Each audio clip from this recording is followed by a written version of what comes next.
You are now listening to Tribbles and Ecstasy, a production of Holosuite Media. Tune in to our live show every Friday at 7 p.m. Eastern Standard Time.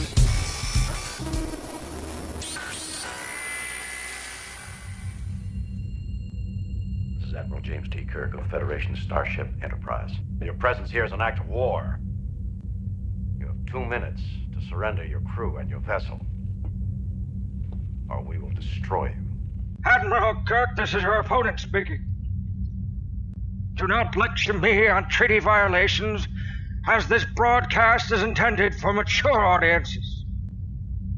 In the following podcast, there will be thoughts and opinions expressed that in no way reflect your federation, this station, website, or affiliated partners.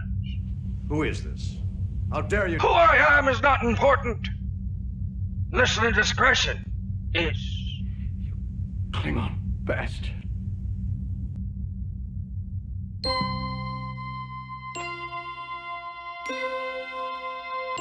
Space, the final frontier.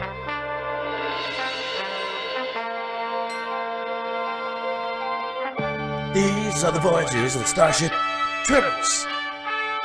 Her ongoing mission to explore strange new worlds, to seek out new content and new stuff, to follow the girl where no podcast has come before.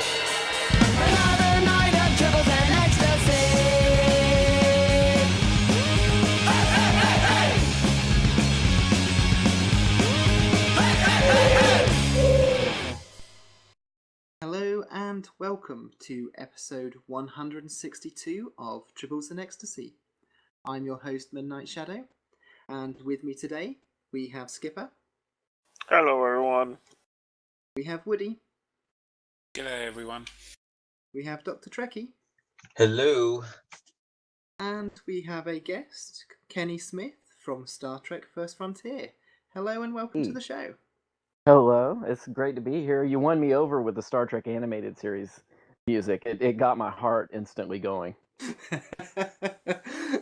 was listening to it thinking, yeah, I know you're going to love this. Oh, when we were yeah. talking I mean, I earlier. know that they said that it's not canon. I think they said it in one of the books that Gene Roddenberry didn't consider it canon.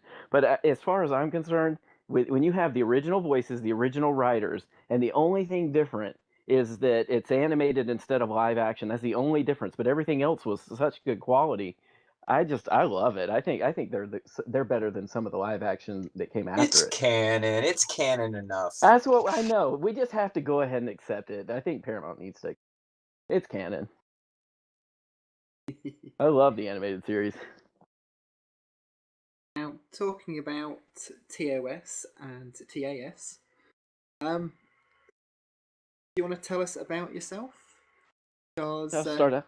you're a huge fan, aren't you, of Star Trek? Yeah, I definitely am. I mean, there's no denying it, and some people would try to shy away from it who are trying to make a film. They would want to say, "No, I'm a filmmaker," and I think no. Actually, I'm a fan. I've loved Star Trek since I was 13. I guess is when I met my best friend, and before that, it was Star Wars. Because I guess when you're younger, the flashing lights and all the emotion of it, all the Luke and your father and all this stuff and hatred and dark side, it gets to you as a child. But then when I hit 13, I started to gain some intelligence, I think, and my best friend introduced me to Star Trek on a deeper level than I had before, and it was on from then. I had forgotten Star Wars for the most part, I guess, because it was only 3 movies we had, and Star Trek was every week, and it was something new to talk about all the time. So at 13 is when I first started watching Star Trek, and then it was me and him on the bus every day to school. We would take our new diagrams or drawings or Enterprise Incidents magazine and look at the schematics of the. We didn't care about any characters. All we cared about were the ships, how hard they could fire, how many phaser banks were on board, how many photons were there. It was all technical. We loved the characters, but it was when we were kids, it was all about the technology. Then when we grew up a little bit more, we started to realize the depth that these characters had and the friendship that was formed. And I don't know, there's just something about Star Trek different from everything else. it's just real. It's like it could really happen. And I think for that's what those makes it different. and for those viewers on the Twitch live stream, the images that you're seeing is actually part of your collection. Oh yeah, I've been well, as a kid, I was on my mom's budget, which was not very much. My father died when I was 7, so um, I'll she could afford were small things, but she gave me as much as she could, and they were little pieces. But now as an adult, I've been able to indulge a bit more, and I've actually tried to get some of the more rare pieces to Star Trek, especially Mego from the 70s. I think those are the greatest figures ever. So you either get superheroes or you get Star Trek, and yeah, if you say, I guess if they're looking at the pictures, then they can kind of maybe freeze frame it and see the different things that they were fun to collect. They made that possible. So do you have a dedicated room to your collection? Because we're looking at the pictures now, and it looks you got all these Galoob figures from the Next Generation first release. I'm very jealous. Yeah, you know what? There's many people don't know this, but there's 2 versions of those. And the first version, when they first came out, it was the bubbles don't have an edge on the top. They're flat. They're completely flat. And then when the second release after Data, that first release contained the green Data. After Yeah. that, then it had the speckled Data and the white face Data, and the bubbles on the front had a ridge around the edge. That's so just in case anybody didn't know, there is a difference, and all of mine in my collection are the ones without the ridge. I like to have the first releases. I'm gonna go dig mine up right now. Well, maybe after the show and check. and check it. It's important to me. Most people probably wouldn't even care, but yes, you're right. It's a room. It's my man cave, and I consider it like a museum. So each piece that I get, I try to get the best example I can, so that I don't know. I'm just trying to preserve it. If you look at the Mego figures, I have every single production of the Mego from the first. At the top would be Kirk to the Klingon. They'd had no Uhura, they released in America. But then next to those are the British releases, which don't say Mego on the front. They were made by Palitoy, because Palitoy is the British Mego affiliate. So, and then below that are the re-releases with white names above them, and then the colored names above them. Amazing. I know it's a big collection, and it's just piece by piece, really. Yeah, you see it on eBay, and you go, "Oh my gosh, I need that." So Kenny, I was trying to figure out when Midnight was introducing you. Did you grow up first exposed to the Next Generation? Because you said every week you were seeing new Star Trek when you were a teenager, or did you start with original series or animated series? What was your sort of progression through it? Okay, 1971 I was born, so I missed Star Trek the original series by 3 years. Even if I was born then, I wouldn't have known. But 1971 I was born, so in 1983 is when I first got exposed to it. This is 4 years before the Next Generation.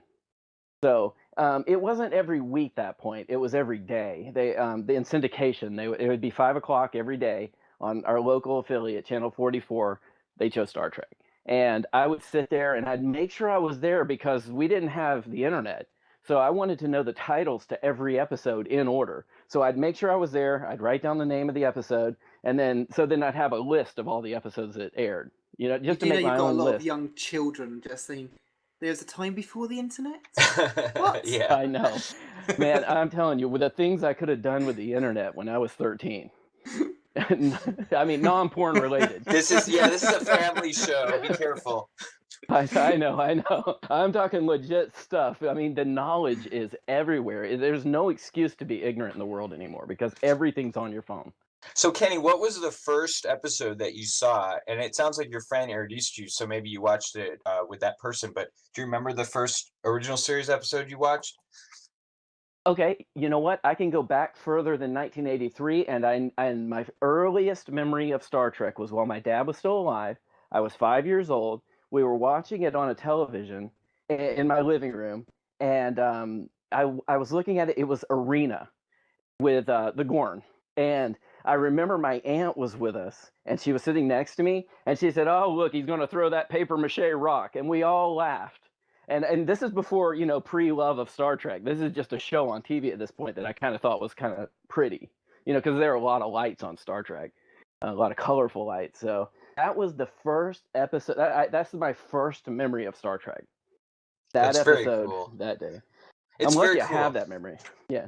Yeah, I'm always amazed at that because I remember mine was the first episode I saw was Spectre of a Gun, and I distinctly remember like the OK Corral scene, and it's before Yeah. I had ever sort of run into Star Trek, and I'm also happy because I was born in 1974, sort of similar to you, that Okay, I perfect. managed to get into the original series before the Next Generation because it just made it so Yes. much more better. The Next Generation would not be I mean, I would not have the feeling that I had in my heart if I started with Next Generation. Yeah. It was that passing of the torch, and Dr. McCoy in the first episode. I still to this day, I was with him. Actually, my first convention happened. If we progress 3 years, my first convention where I was promoting, and I was only 16 years old at the time, was DeForest Kelley was my headliner. So we're talking, I'm 6 years old, I'm a fan, I dream about Star Trek at night, and now I'm going to the airport to pick up DeForest Kelley. You know what I mean? It just doesn't get any better than that. It was so exciting. And then to have him come on and pass the torch is almost what he did to Data. It was just something that you wouldn't have had if you weren't an original series fan for 10 years or so. You know what I mean? Or even 5, just knowing them. Totally. So you're exactly right. You're exactly right. I wish more of the. I liked every episode with the original series where they would make an appearance on Next Generation. It made me sad the way they treated Scotty so bad. You know what I mean? Because I wanted to go on and just protect him. I was like, why are you being so mean to him? Yeah, I think a lot Shorty? of us felt like that. I mean, you would think that with sort of all the lore that they would just be totally in honor of him, like when he came And let him do anything, and just let him do anything. I would. Yeah, I mean, he won't break anything. He might not be able to fix it as fast as in the past, but yeah, don't get annoyed by him. He's sweet. He's awesome. He's Scotty, man. It's very true. Now, we do have a question from the Twitch live chat. It's going back to what you were saying earlier, saying there was a green Data. Yes, a green Data. He was green. Okay, so when I think that's actually my favorite one. First release of the Galoob figures. And I remember the day they came out. My second convention was it was gonna be Patrick Stewart, but he had to cancel at the last second, so we got Jonathan Frakes. And he came, and this is like 6 months after my first convention, and that was when Galoob released these figures. And they had a green one, and it went so fast that then all of a sudden they were speckled faced, and then there was a brown speckled face. And I have those 3 in my collection. They're on the wall. I have all 3 of them, but the green one was the one that I thought was the coolest looking. It was an even tone instead of being all speckly. And I think that's the most valuable one too. I think that's the one that I don't know. Maybe $100. It might be that or the aliens. It's so weird. I mean, I love your Star Trek collection, and I have a really small one, but it's always amazing to me. Like it never really caught on in terms of like a collector's value compared to something like Star Wars. You're exactly right. It's really weird. It's like more of a personal thing. It's like it's never a money thing. But you know what? Maybe there's an answer for that. And this is my philosophy on the Star Wars versus Star Trek. I believe you may love both equally. There is no reason not to like them both. A lot of people start this Star Wars versus Star Trek, which one's better?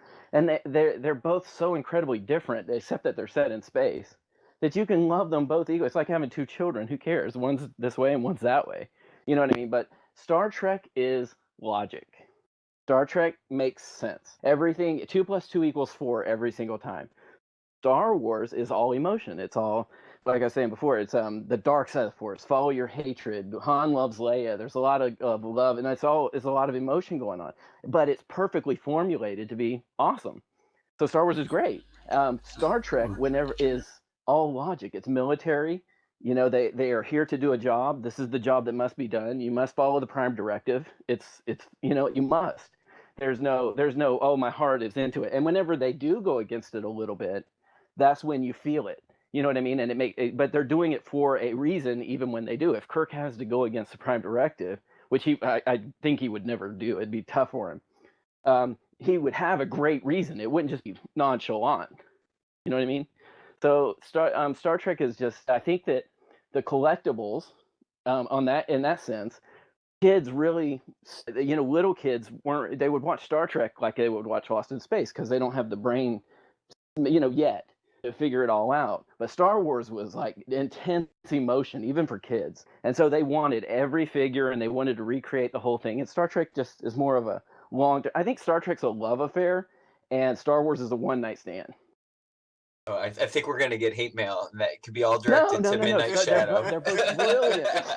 And listen, Star Wars was the last movie I saw with my father before he died. He died 2 months later. So it's got a spot. It's got a space for me. It's never Yeah. going to go anywhere. I love it more than anything. I Except agree Star with Trek. you. Like I think you can like both. It's just fascinating to me, and I like your theory about maybe the collectibles, just didn't take off because it didn't have such a huge kid market. But I'm Sure. just always amazed at the plethora, and maybe it's just because George Lucas was a much better sort of marketer than whoever was working at That's true Paramount. too. That is And clear. it is amazing sort of what it did with the partnership with Lego, and Star Trek didn't have that partnership. Right. But yeah, I'm always amazed at that, and that's why I love seeing people's Star Trek collections because I know it's really out of love. It is out of love, absolutely. It's not because I'd go broke over my Star Trek collection. I would sleep in a box before I'd sell it because it is love. You're exactly right. That's exactly right. Star Wars had and then Star Wars had abundance of like they came out perfectly timed with the movies. Star Trek you had Star Trek the motion picture, which a lot of kids probably didn't latch onto like they would Star Wars. And then right after that, all the licenses went away because people had bought the license for the motion picture, and then when their sales didn't do so well, they didn't pick up Star Trek 2, which would have been amazing if they would have had that many products for Star Trek 2. Can you imagine? I mean, even Topps lost the card. I wanted the Topps cards. I wanted figures. I wanted 8-inch Star Trek 2 figures. Oh my gosh. Can't Yeah, imagine what that would be but they like. did. I mean, I think they really tried with the Next Generation because there was a huge sort of tsunami of products when the Next Generation came out. With the Galoob figures, with the cards, with the models. You're exactly right. Yeah, and that's I was sort of going heavily to conventions around those sort of late '80s, early '90s years, and there was a Me ton of too. stuff. But even like all the Playmate figures, they had like tons of releases. But honestly, even now they're not worth a ton of money, even like the super super rare ones compared to like Star Wars figures and stuff. And You're but they absolutely are right. really nice toys. I mean, I have They are. a whole I've got cartload of them. theory number 2 coming your way. Theory number 2. Playmates started with this numbering system on the feet. And if you remember, all of them have like their certain number out of so and Yep. so. So Yep. kids, when they want to play with a toy, are not interested in a number on the foot. That they were made for collectors. And once you instead the old Star Trek toys and all the original Star Wars toys were made for kids to play with. Packages weren't meant to be kept. They were meant to they were flashy to get you to buy it, but then you have to tear it out and play with it because you're a kid. And Yeah. I think that's the way that most toys have turned now towards the collector instead of the childhood love. Like some of these figures from Mego were not even in the series. They're just goofy looking, but they have a charm that the new toys just don't have for me. It's true. It's true. I love them, but I really steer away from the new stuff more than anything. I kind of get something if I like it here and there, but I'm sticking mostly to the You mean old you don't have a stuff, the bunch of Migos. Chris Pine figures in your collection, Kenny? I do not. I do not have any Chris Pine figures in my collection. I don't dislike his portrayal of Kirk, but yeah, the toys no, I don't. So they did come out with a line, didn't they? I think Yeah, I saw them they in stores, did. but their Reaction Toy Company just released. I guess you guys probably would know. They released Series 1, which is they're 3 3/4 inch action figures on really cool cards. One is Spock, one is McCoy, one is Sue, and one's Uhura. And they were just released, and they were on sale in Target. And so I went to Target, and for the first time since the 80s, I bought an original series Star Trek toy. And I was holding it, and I was thinking that, oh my gosh, this is the first time since the 80s. And that was just right. Kidgasm. But no, so collecting is a way for me to stay in touch, to remember. Most of my things I don't know, you can't see from the pictures, but I've been getting them signed on. They're graded by the Action Figure Authority. sealed so that they're protected for life. And then on the cases, I've been getting them to sign the actors, whoever played the role. And unfortunately, I missed Leonard. That one caught me off guard. So I've got quite a few Spock figures that need. So do you obviously like attending conventions and all that too? So if we go back to when I was 13, I was a Star Trek fan for 2 years with my friend, and just a normal Star Trek, well, maybe kind of extra normal because that's all we talked about.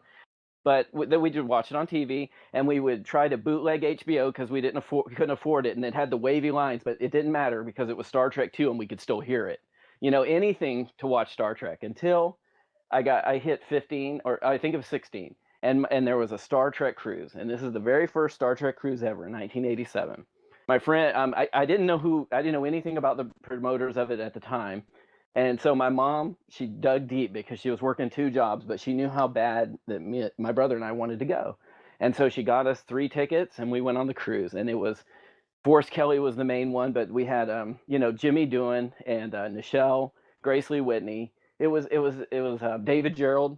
You guys are Tribbles, so David Gerald's probably your big guy. Of course, the writer of I Tribbles. walked up to the day the cruise took off. I walked up to David Gerald and I said, because they had just started talking about Next Generation. It was 87, but it hadn't come on yet. And I walked up to him and I said, "Hey, listen, can I play Wesley Crusher?" And I was just this kid, and I hadn't done anything. And he said, "Well, we already have a guy, a good actor to play that part." And I said, "Okay, thanks," and I walked away. But that was my David Gerald experience. So, but anyway, on that cruise was a convention at sea. It was, it's just like being in a hotel. You got your room, and then there's Q&As, and you can take photos. The stars are walking through the halls, and I remember Jimmy Doohan saying, he made an announcement, "If you can find me in a hall with no other fan around me within 500 yards, I'll take a picture right then." Because otherwise they'd be swamped.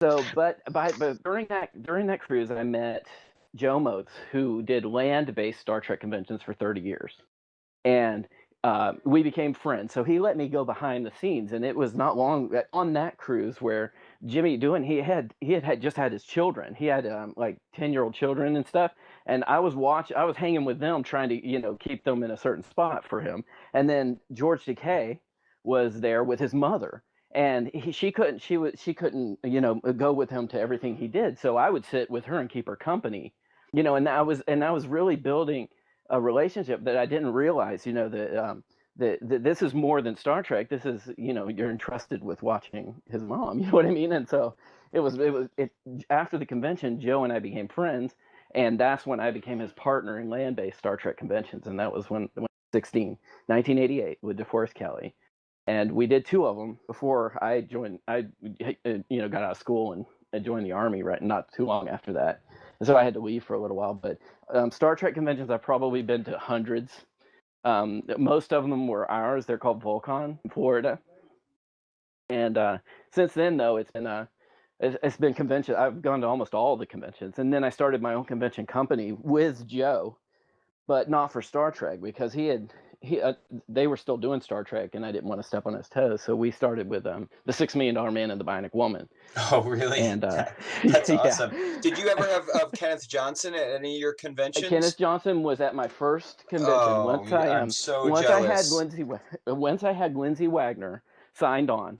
Okay, then I was like, okay, what am I going to do here? Okay, I need some ideas to make this convention really cool. And I thought, he created the Bionic Woman. I've got to get in touch with Kenneth Johnson. So I sent him an email, and I said, and it was just a joke. And I told him, I said, "Hey, listen, I want you to come to the convention, and I hope you don't sue me, but I've always told everybody that I created the Incredible Hulk because it would say Kenny Johnson, when it would come on, and I would tell all my friends, yeah, that's me. I'm Kenny." And he said, I'm safe. He's not going to sue me. He said, but he'd love to come to the convention. So he came to the convention, and then once I had him, I thought to myself, okay, let's do this even better. I brought Lou Ferrigno because he's the lead of the Incredible Hulk series created by Kenneth Johnson, and I brought Mark Singer because he's the lead of V. That was my next question. Yep. Of course, so I made this mini convention inside my convention and I called it the Legacy of Kenneth Johnson. And I got a call the day I announced that. Kenny Johnson called me on the phone and he said, that is brilliant marketing. You can really turn this into something. And we became friends. It was right after that he and his wife Susie we became friends. And I went to LA to visit his house, and he has the V mini shuttle miniature Very sitting on his cool. desk.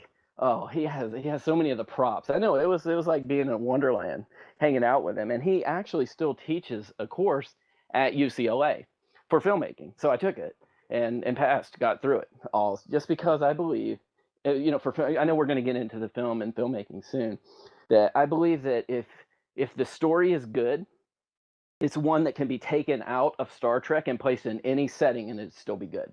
If you take it out and put it in a current day submarine, it would still be a great story. I believe in the human element. I believe in the humans have to come first, or at least the people in the story.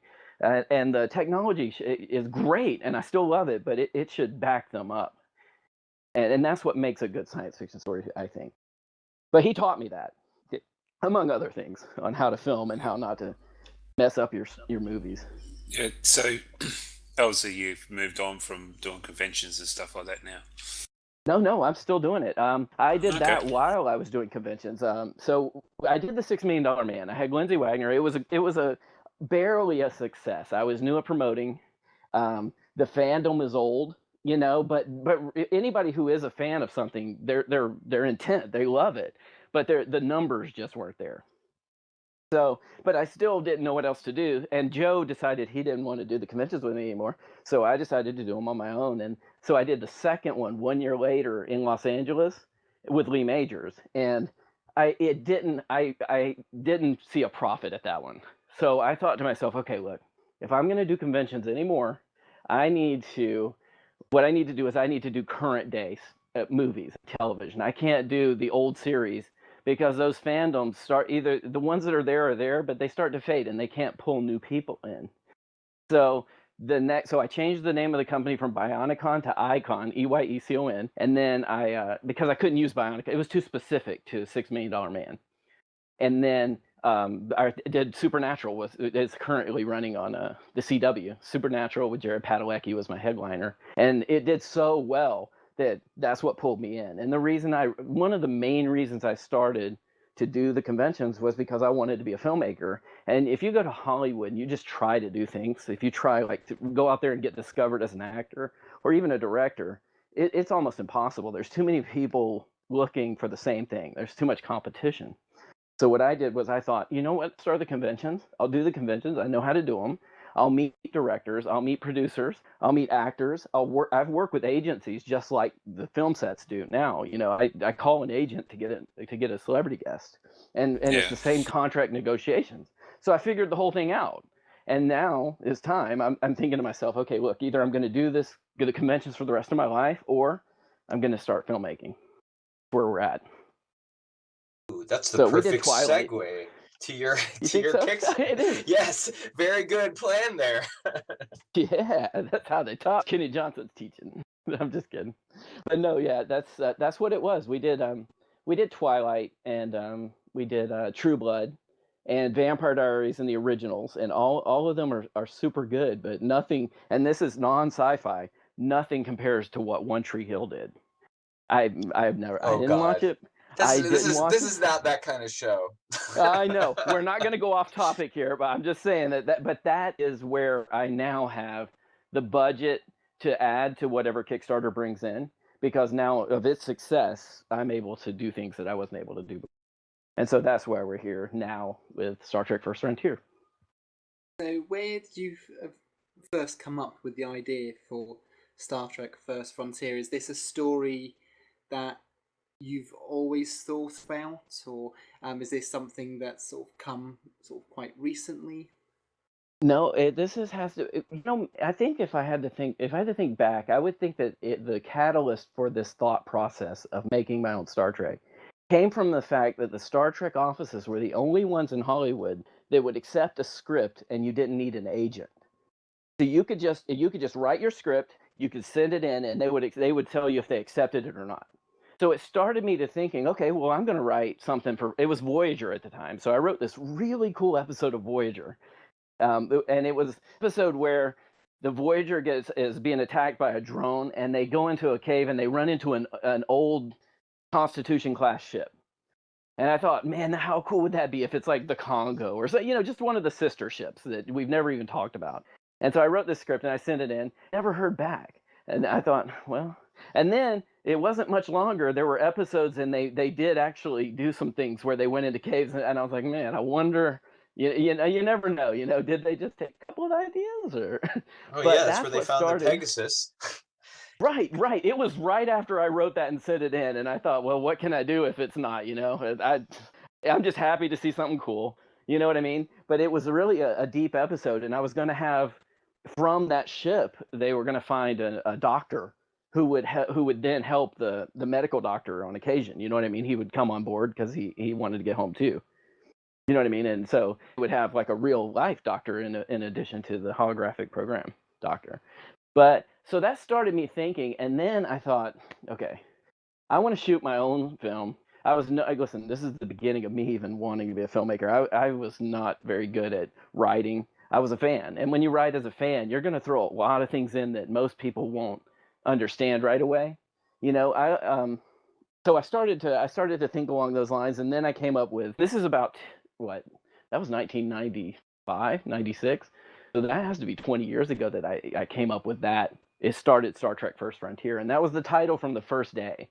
I started, I was going through titles in my head, and I was like, you know what? Space is the final frontier. But this is the first launching of the Enterprise. It's Captain April. Nobody's ever seen it. There's got to be a lot of stuff that happened before Kirk took over the Enterprise. But even before Pike, there's got to be a lot of stuff because that's almost... Yeah. Kirk got it when things were kind of settled down. If you think about the Enterprise being one of the first ships that can now reach Warp 9, you can go farther than the other ships had before. And so there's a lot of dust that needs to settle after that happens. Maybe there's alien races who aren't happy that you can now go that far. You know what I mean? Or maybe you're now stepping on some toes that you weren't before. But the thing that got me the most was the characters. We had Kirk, who's a cavalier and awesome. And then we had Picard, who's a little bit older. Riker was his younger, more Kirkish. But it was Picard who was older and wiser. And then we had Sisko, who was African American. And then we had Janeway, who was female. And it was like we were going through the list. And then of course Archer. But this is before Archer when I'm thinking all this. And then I thought, but we've never had a married captain. You know what I mean? And April is married, and that's in the animated series. And I think most fans pretty much accept the fact that she was the first chief medical officer, and she was married to him. And I thought to myself, well, what happens, later on in the series? I think I wrote this on the Kickstarter, but what happens when they go on a mission and he has to choose between saving her and saving the crew? We're talking about his wife. There's a drama there. There's a human drama, and it's very interesting to me to know how she's the one he goes to after work every day. There's no Counselor Troy. She is his Counselor Troy. She's his rock. And I just wanted to see that story. The Enterprise is my favorite character in Star Trek. And I wanted to, most people may not even see it as a character, but I definitely do.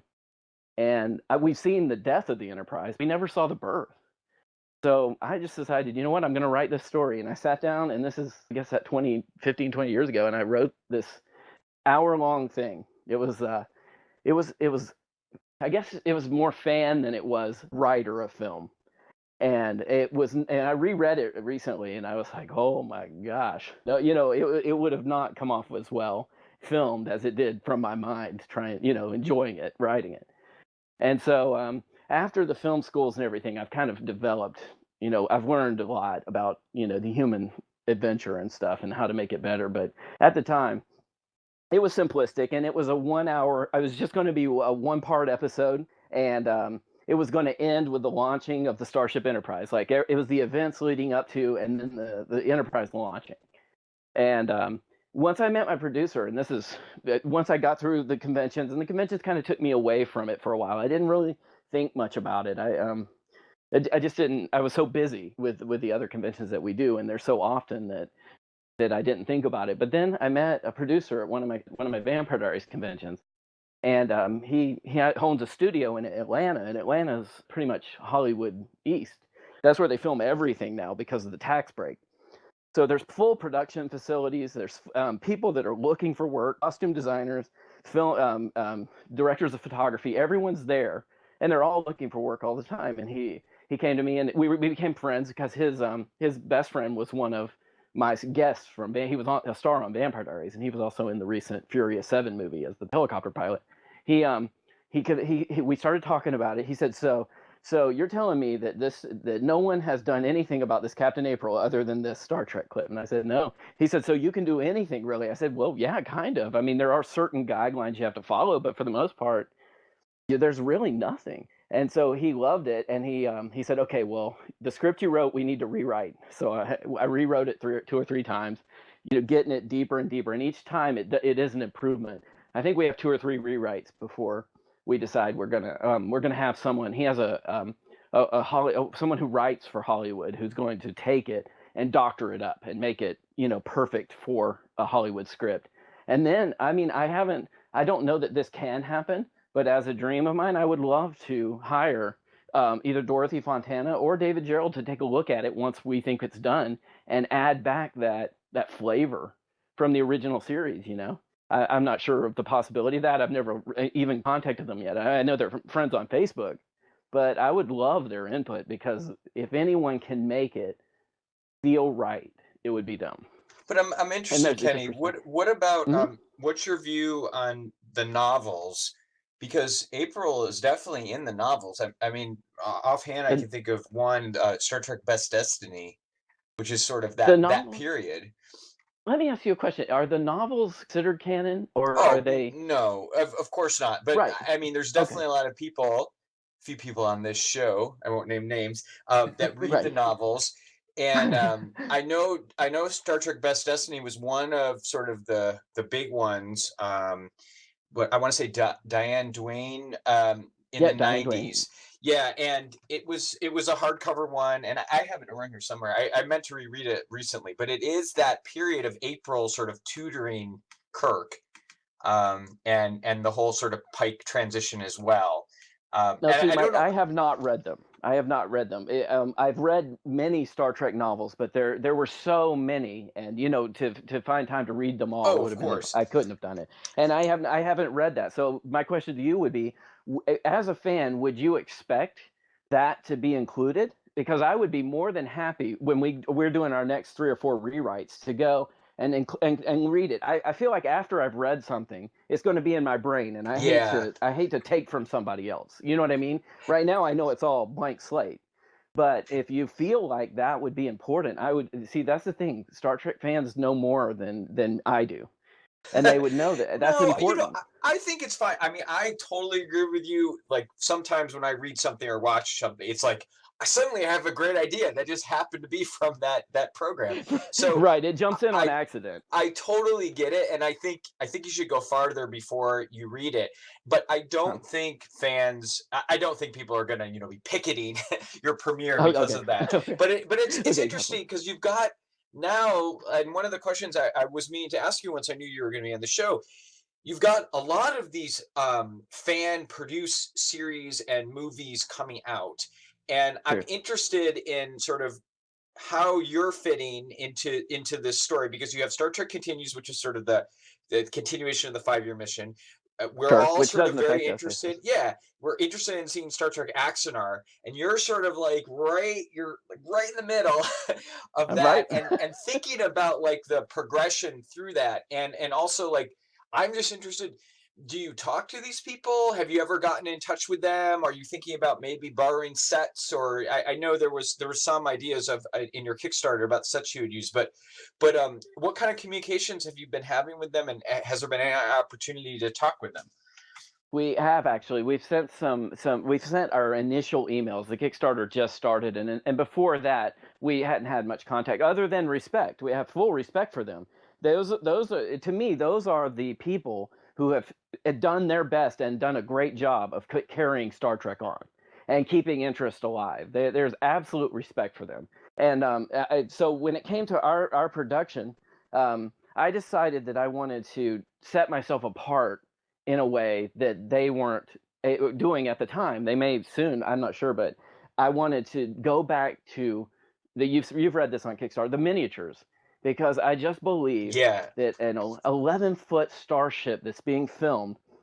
Star Trek: The Motion Picture may not be the most exciting of the movies, but it paid the most respect to the Enterprise of any of the Really? films. You mean the 30 minutes of film Yes. that we're all about? I Yes. won't have 30 minutes. You are right. It will be abridged. There will definitely be a short version of this, but I do want that scene. I So want Kenny, April I in the have ship. to ask you though, what Okay. room of your house is this model going to end up in after the filming? It's actually a Kickstarter perk on the thing is the $10,000 level is for that 11-foot miniature because I don't have a place to store it. Oh, And very that's cool. keeping in mind that we may do a part 2. I would love to segue into a part 2 okay.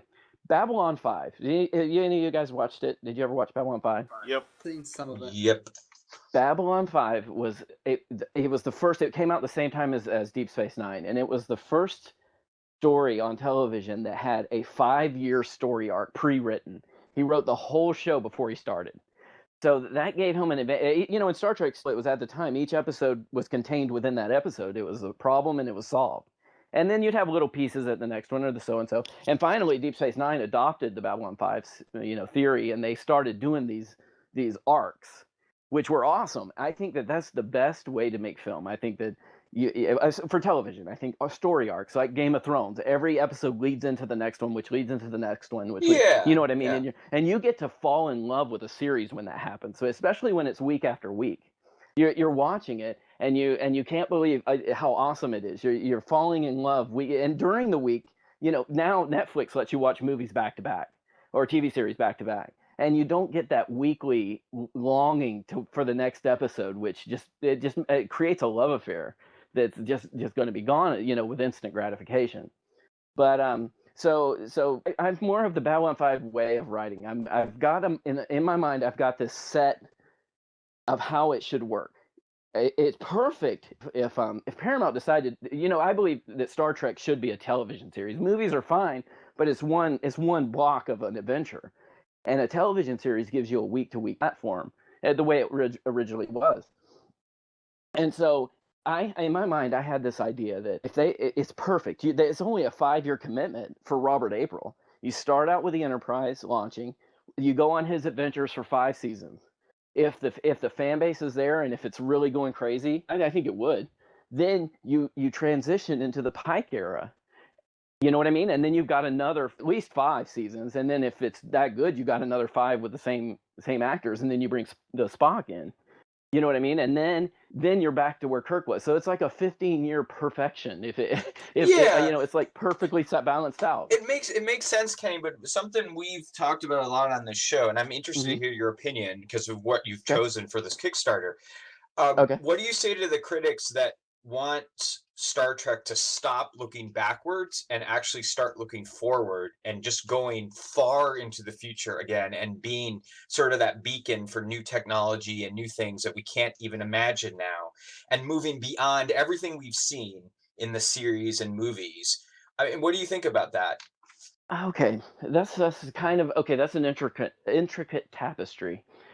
You are right that they did go back to Enterprise, but Enterprise kind of, I don't know.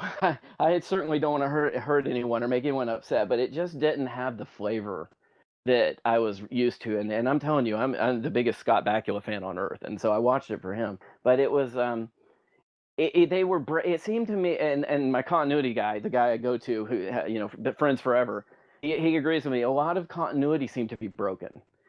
It's almost like they just didn't follow this, the way it should have been. I'm not sure. I would have to consult with him about a lot of the details, but it's almost like even if Enterprise did take place, it was so far before this that then there's a nostalgia factor that goes with being back on the original Enterprise from the original series. There's a nostalgia that it's almost like oh my gosh, no matter who the crew is, we're back on the Enterprise. The Enterprise we grew up with, the Enterprise we watched, and there will be alterations. I'm going to ask you guys a couple of questions because there's a couple of things I want to know too in a minute. But I feel like that James Bond just turned 50, and you know it's one of the greatest and the longest running film production. It is the longest running film production, ever. And I was watching Barbara Broccoli, who's the son of Cubby Broccoli. I mean, daughter of Cubby Broccoli, did an interview, and she said when they were coming up with their next James Bond idea, they were out of ideas because they had done so many weird gadgets and it had become goofy. And they said, she made a quote from Ian Fleming, who said, "You're out of ideas. Go back to the beginning." Well, that's where I'm at in my thought processes. It's like it's gone so far. Yeah, we can go farther in the future, and I believe there may be room for both ideas. Actually, to tell you the truth, but we've seen development, we've seen advancements, and it would be awesome to go further into the future. Also, I'd like to see that. I'd like to see Enterprise, G. How far is it going to go? Enterprise Z, but I still don't feel like we actually went back to the beginning of Star Trek. We went to a new story, and because even in the title, they didn't adopt Star Trek. They just called it Enterprise. It was almost like they were trying to abandon Star Trek in a way. And I could never figure that out. When it first came out, it was just called Enterprise. And when the ratings were slipping, they added the Star Trek back to it just to get the Star Trek fans to jump back on board. And I felt like that was a slight. It's true. It's true. I mean, there was definitely bumps in that, and I think I totally understand your opinion, and I love being a huge Bond fan. I love your Bond reference, Yeah. and Barbara Broccoli's strategy for reinventing Bond, which they've done several times now with GoldenEye and with Casino Royale. So that's a really good opinion, and I just hope that, and I'm pretty sure you will, that your project will also sort of use, even though the time period might not be far in the future, beyond what we've already seen, it's still going to be a vehicle for talking about social issues and like you say in your That's what I Kickstarter. want. Yeah. Star Trek. Every time, whenever I'm explaining Star Trek to people who don't understand it or who have never watched it, I start with things that they will understand, and I tell them things like, okay, the first interracial kiss on network television was because of Star Trek. And that then people are like, wait, what? Yeah, it wasn't some show about. It was Star Trek. It cut so many new barriers. It was the first series to have a second commission pilot. You know what I mean? And it was all that's what I think the stories were the greatest, was because they were about the people and what they were going through, and the technology helped. Was fun to watch, and it helped them to get through it. So that's exactly how I feel. I feel like it needs to get back. I was watching it was not too long ago. My fiance and I were watching. We were just watching a random Whoopi Goldberg interview on a show, and I think it was overseas. And this man stood up in the audience, and he looked at her, and he said, "Hi, my name's so and so." And she said, "Hi." And this was not a Star Trek interview. This was just he said, "I just wanted to say that because of your portrayal of Guinan, Star Trek: The Next Generation, I used the words that you said, and I was able to get over my autism." And tears started coming out of her eyes, and she ran and she hugged him, and I thought to myself, that's the part of Star Trek that I feel like right now we're kind of in danger of losing. Not from the fan perspective, but from the film perspective. It just doesn't seem like they have that. I want to be a doctor because of Dr. McCoy anymore, or an engineer because of Scotty. I feel like it's kind of slipping away, the love of Star Trek, and it's becoming the instant gratification. I mean, I definitely, the new films I'm not going to say anything about, but they were good films that were made. But when you have Kirk die and 10 minutes later he's alive, that's instant gratification. There's no way to latch on and feel any emotion, because he came right back, and it came from a Tribble. So I almost laughed, which was the opposite reaction, I think, that Tribbles and I'd heard of a story of the convention in Las Vegas where I can't remember, it was last year or 2 years ago, where there was this lady who was struggling to say something, and to the cast of Deep Space Nine, the entire cast of Deep Space Nine was on stage, and it was 2 years ago because they had what's his name? Cisco, but I know he's pretty much had to retire from everything. Avery. Avery. Yeah. She tried to say something, and she was struggling to say so, because of nerves and all that, and she'd and the host of the things, oh please, okay, stop, please, trying to move the show along and stuff like that, and she went away, just written down what she wanted to say on a piece of paper, and got up and say it again. And she tried to say it and stuff like that, and the host was like, "No, Not right of him, and that would make me so mad." But the rest, well, quite a lot of people were very upset about it. But the good thing is, with all the casts, pretty much said, "No, stop, no, let her say what she wants to say." He's got the wrong cast if he wants to cut off someone. that needs help. She actually said that she was really, really depressed, like so depressed that she almost feel like taking her own life. I've heard that more than once, actually. Yeah, and she because of watching Deep Space Nine and some of the things that that they portrayed and stuff like that, it helped her. And stuff like that. That helps me sleep at night, knowing that I'm a part of that. I'm a part of that world. We look out for each other in Star Trek. It's always going to be this way. You guys are my friends. I've never even met you, and I know it. Because we look out for each other, and we know each other so well. Especially going to so many conventions that I've gone to, I've seen people who have personal afflictions, and in society, they may not fit in as well. They go to a convention and no one is looking at them like they are less than anyone else. It's the most wonderful feeling in the world, and it taught me a lot. Especially when I see someone in need. I'm like, I have a superhero complex now. I'll rush to help someone who's in need, who needs help, but just as fast as I can, because I couldn't sleep with myself at night if I couldn't. And I believe that comes from that I don't know. There's something about Star Trek taught us that. And it may have been the way, I mean, it was, the writing, it may have been the stories. Of course, it was all of that, but there's also an unspoken magic. And it's I'm telling you, I call it the feng shui of Star Trek. I'm trying to figure out how it did it from this outside perspective, just looking in, and how it influenced like it did. There's got to be a reason, and I'm trying to land on it, but it's just a family. And I think that there's a similar story where Jimmy Doohan had a fan who wrote to him, and it was like 12 years later he finally got to meet him, and the fan was going to take his own life, and because of Jimmy talking to him, and because of the Scotty character and stuff, he went into engineering, and now he's super successful. I mean, that's something that not a lot of shows say. Yeah, well, I've known someone who actually met Jimmy Doohan, and she'd actually sat down with him and talked to him for a couple of hours. No interruptions, no nothing. It was outdoors somewhere. Had some photos taken and whatnot. Amazing thing was he didn't talk anything about acting. He actually wanted to talk about his ranch he had in Colorado. It's the amazing thing is, she was an artist. She did painting and stuff like that. So So he's the perfect person to talk to. He was so enthusiastic about life, and I remember. I mean, I'm going to give you guys random memories, and they're going to be out of timeline, from beginning to end. These are just things that come into my mind, so I'll just say them. But I was at one of my conventions. We had Jimmy Doohan as our guest, and it was his final. It was either his final or his next to final convention, and he was really, really sick, and he was in his wheelchair, and he had lost so much weight that he looked like Scotty from the original series.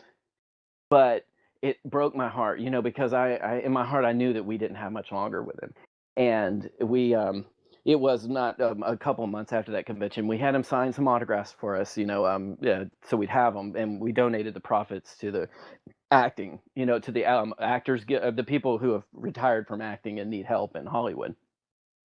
But it was 3 or 4 months after that, and it was just before he died. We had William Shatner in Orlando. We picked him up at the airport, and we took him to his hotel, which was in the airport in Orlando. The hotel's attached to the airport. And we went up to his room, and he looked at us, and he asked. He said, "How's Jimmy doing?" And a tear came to the eye, and we just had to tell him, it's not looking really good. And you could see on his face that he was sad.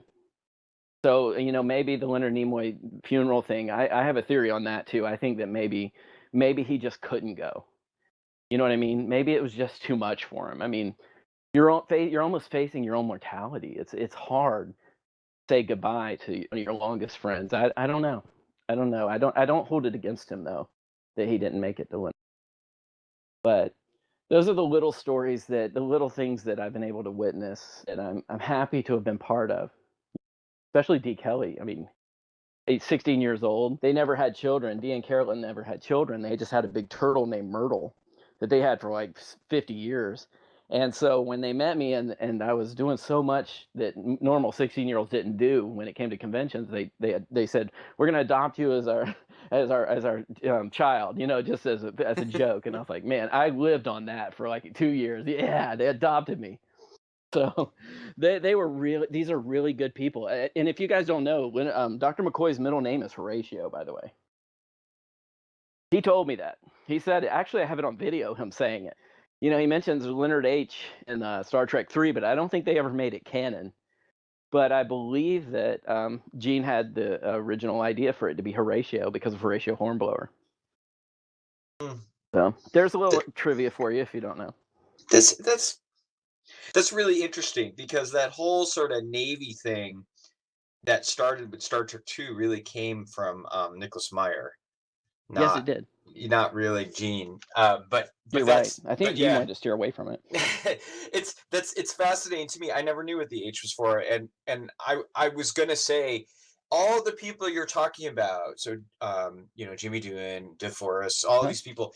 Those are the people I also saw at conventions in the late '80s because there was ones that showed up a lot. Like Jimmy Doohan, I think loved doing he conventions. Was a staple. I saw him 3 times. Amazing every time. Nichelle Nick thing. She was always super gracious. Grace Lee Whitney was great at conventions. She was awesome. It's really cool. And I would always wonder about the people that didn't show up.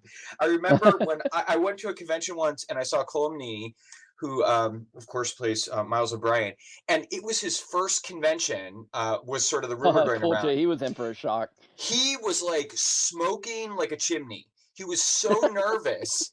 And he let everyone know that like came up to talk to him. And it just, it makes me wonder, like, what's it like being on the other side of the table?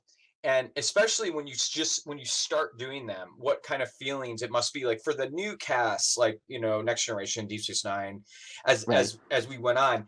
And how many of them were like, ooh, I don't know if I want to be part of this, and took a while. I think Patrick Stewart may have been the number one. He had not watched Star Trek ahead of time. And so he kind of jumped in, I'm glad he did, man. What a great actor. And maybe that's what sets his character apart because he brought so much depth with every word. It was you just knew there was so much there that you didn't see yet. But I know what you're talking about. The other side, it happens to me because of the conventions. Because when I promote a convention, when I have a convention, let's say the Vampire Diaries, and I have the 2 main guys from the show, and then I have the 5 backup secondary celebrity guests, and then below that are the people who have maybe done 1 or 2 episodes. But I'm in charge of the whole thing, so I'm on the side with them for that 3 days. They're looking to me for guidance. I've hired them; they work for me, and so they're looking to me for guidance. And there's got to be a trust built. You know what I mean? They know I'm not going to run up and hand them a telephone and say, "Talk to my friend for me." You know what I mean? I can't do that because I'm on that side. But but I still don't know what you're asking. I still don't know because I'm not one of them. I'm not instantly recognizable everywhere I go. You know what I mean? So it's just like a small taste of what it's like. I can't. If they loved it, and I believe that they did as much as they said they did, I believe it was probably wonderful for them. I bet it was one of the greatest lives they could have had. When someone comes up to you almost every day and says, "You helped me to do something." Yeah. I would love to be that. Yeah, and I was always even as like a teenager, I was sort of always in awe of the people the stars that were there that still could connect to you like total random strangers and didn't just like sign it and say move on. Like I remember Mark Right, Leonard, right, right. who played Sarek, was that like that, Oh, and I was amazed. Like he was great. It was great, and yes. like I had no expectations. I mean, I of course liked his character, but in reality, he was sort of a minor character, right? Like he was in a Right, couple right. episodes as a different character, and he was amazing. It was amazing. So it was really great to meet those people and have a connection with them, even though Yeah. like you think about it today, like it being in their place, like what would you do? It's an Oh, it amazing would talent. be. And you know what? I want it though. I mean, not that I want to be on screen or I ever want to be famous, but I want to know that feeling before I die. And I don't. I probably never will. It's one of those things that I can always dream about. But and Mark Leonard, it was just absolutely so engaging and gracious. Yeah, And what a totally. great person he was. He was on the first Star Trek cruise also. So fortunately, He's I've been great. going through my list of pictures that I have with the stars of Star Trek and making sure that I have them all for the ones that haven't passed away because or I need to rush. And I do have Mark Leonard. I haven't posted that. And then I have Gene Roddenberry, and then I have the rest of the main cast. So I guess I need to focus on Next Generation. 'Cause I don't have one with Patrick Stewart. He wasn't able to make it to our first convention, and the next time he came to Joe was running them. I was in the army in Desert Storm, and so I couldn't make it to meet him on the cruise. It was the second cruise that he did.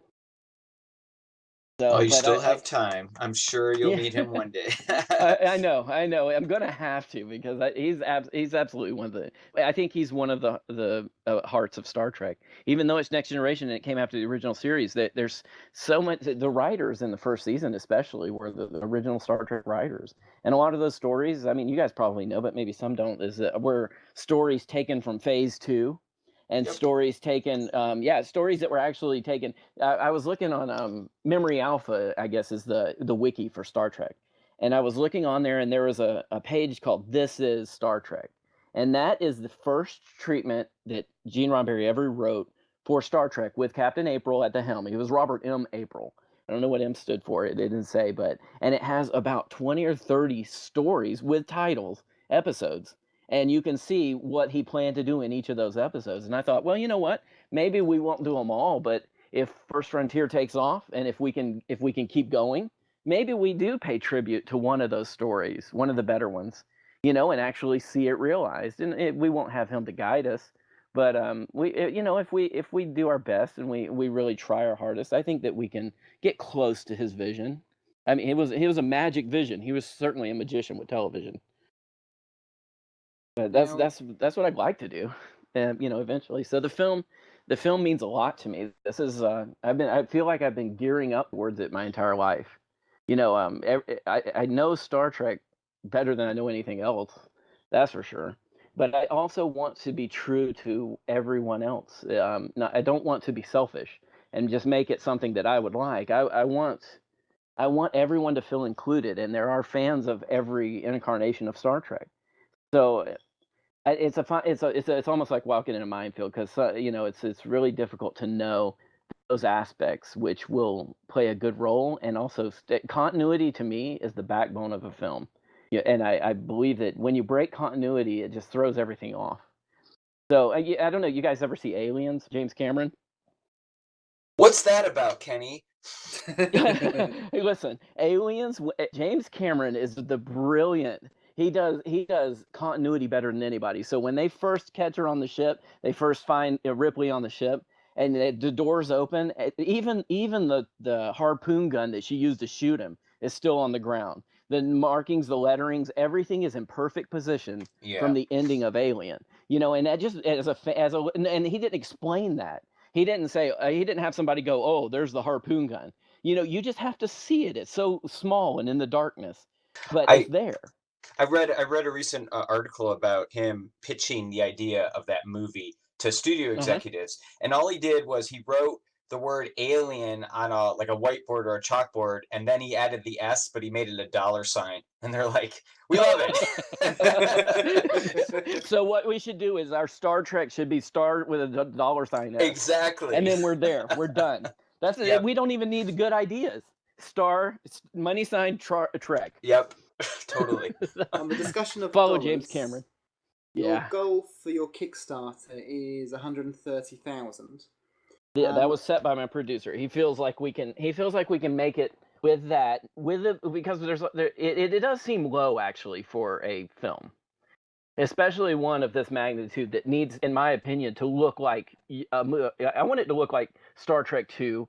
You know, when you walk in a theater and it's real. I don't want it to look like a fan film, you know, or you know the entire time that you're watching a fan film. I want the viewer to think, oh my God, I want them to be immersed. And Richard Donner called it verisimilitude. I guess that's the what it means when you get pulled so far into a story that you forget you're watching a movie. And that's what I plan to do with this. So for that budget, it's partially based on people we already know that we can work with. Some SAG actors that we were already starting to try to contact, and they will give us discounts because we've worked with them at the conventions and we know them. So we're able to save in those ways that other people wouldn't be able to. And actually building the 11-foot miniature is a major portion of that also. But it will be a full production. It'll be we're gonna have trailers. It will have one location. We're gonna shoot in Atlanta, and it'll be, I'm not gonna say where, but the hotel, we're gonna rent out an entire hotel's ballroom, and we're gonna green screen it to be the shuttle bay because we have a shuttle bay scene. And we can't build a shuttle bay. Come on, it'd be a fortune. But with Lee on board, you guys, I don't know if I mentioned him, but Lee Stringer, he created Galactica, and he created Firefly, the Serenity, and he did a lot of the major work for the director's edition of motion picture. And he teaches visual effects with computer graphics. And so he's just a good friend that we've known each other for 10, 15 years. And he'd come over and we'd watch sci-fi movies, just friends. And now I've got this project, and he's happy to come on board. He's going to be my visual effects supervisor. So when we need CG, it'll be perfect. And I have that confidence in him. And he even said to me, he said, listen, set yourself apart by building the miniature. You have to have it because it'll look so much better. And that's his world is CG. And so for him to say that, we knew we had to. So that's part of the budget also is the miniature, which is going to be, this is my question for you guys now that we're at this part. Okay. So, Pike has the Enterprise in the cage.